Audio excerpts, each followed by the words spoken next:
Thanks, Josh. So this talk is based on a report published by the Pacific Region Infrastructure Facility. I've got the report here.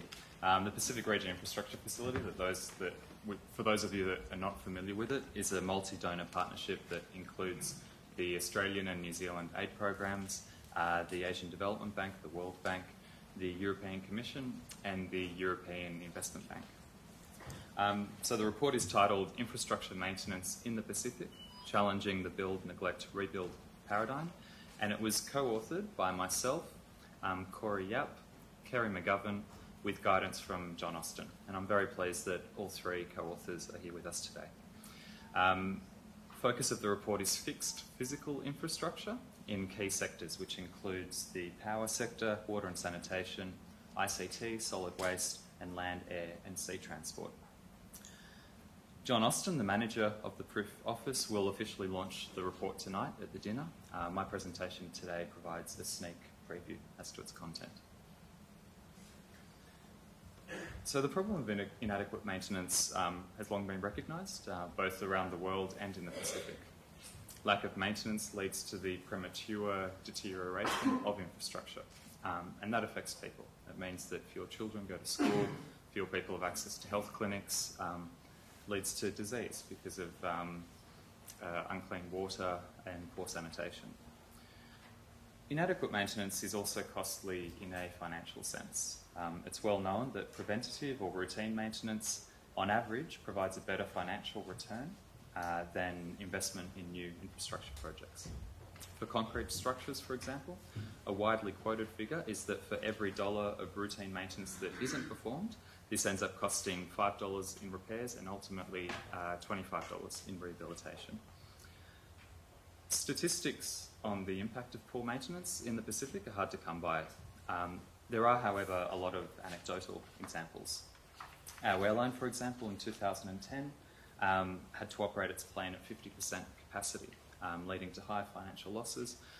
That was because the main fuel storage tank in Nauru had a leak, a symptom of poor maintenance. In another example, and this is shown in the slide, the Kiribati Public Utilities Board found that a lack of routine maintenance for power generators had increased the frequency of power outages, reducing revenue for the utility, and that's shown on the top graph. And it had also reduced generator efficiency, meaning that PUB had to purchase more fuel to generate the same amount of power. And that's shown on the bottom graph. Now, this is a hypothetical graph that was constructed using parameters adopted in the road asset management system used by the PNG Department of Works and Implementation. So using those parameters, we've shown the costs of keeping a 1 kilometre stretch of paved road in good condition over 25 years. Now the graph shows two scenarios. In one, the road receives routine maintenance along with periodic maintenance as would be expected. In the other, it receives no routine maintenance. It's basically left to deteriorate to such a condition that it can no longer be used, and then it's rehabilitated. And you can see that in the graph, the cost of the routine maintenance, which is the green line at the bottom, leads to a far lower life cycle cost than the alternative, which is the rehabilitation scenario. And I would note that this graph doesn't include economic costs associated with not having a road. So the fact that children can't go to school or people can't access health clinics, those costs aren't measured in this graph. There's no single explanation for poor maintenance. A range of interrelated factors are responsible. In our report, we've placed these factors into three categories, which you can see in the slide.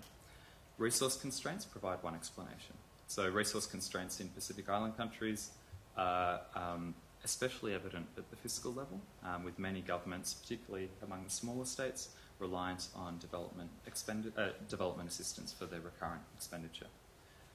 Resource constraints can also result from institutional arrangements. So one issue is that governments, despite having adequate resources, fail to allocate necessary funding towards routine maintenance. Another issue is that user fees often aren't high enough to cover costs, and this is very visible in the power sector, where lack of financial resources among utilities leads to lack of maintenance, that causes poor performance. And this then creates a vicious cycle because people don't want to pay their bills and are very opposed to increasing user fees when the reliability of power is so poor.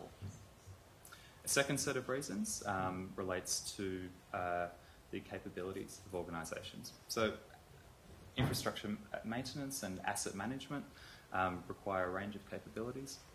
These include forward planning, technical capacity and associated human resources, adequate internal controls, systems, processes for procurement, accounting purposes, clear roles and responsibilities, and of course management that is accountable for the performance of an organisation. It's difficult for small organisations and indeed for small governments to have in place all of those capabilities. Even in larger states, the division of responsibility between national and local level governments often leaves local governments responsible for infrastructure when they don't have the requisite human or financial resources.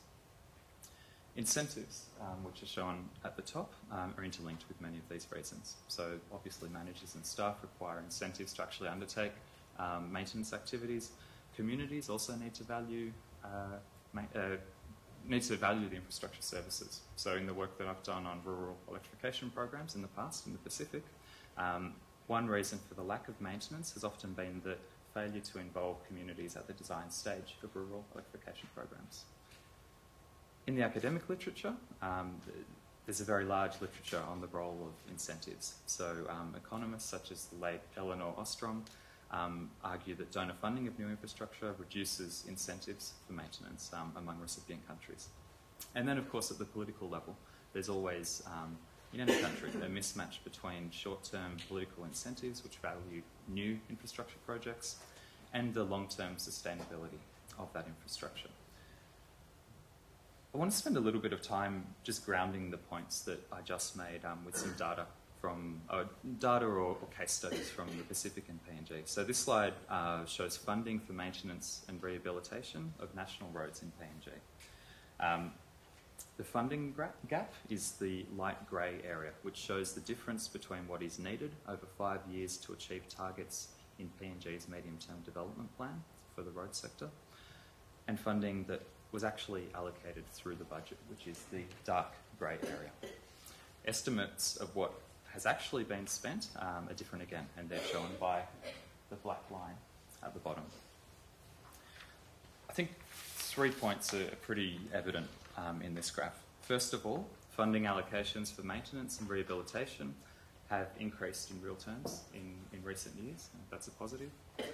Second, there's been a chronic underfunding of maintenance and rehabilitation of the national road network for many years. And that's the reason that the PNG's road network is in the state that it is in.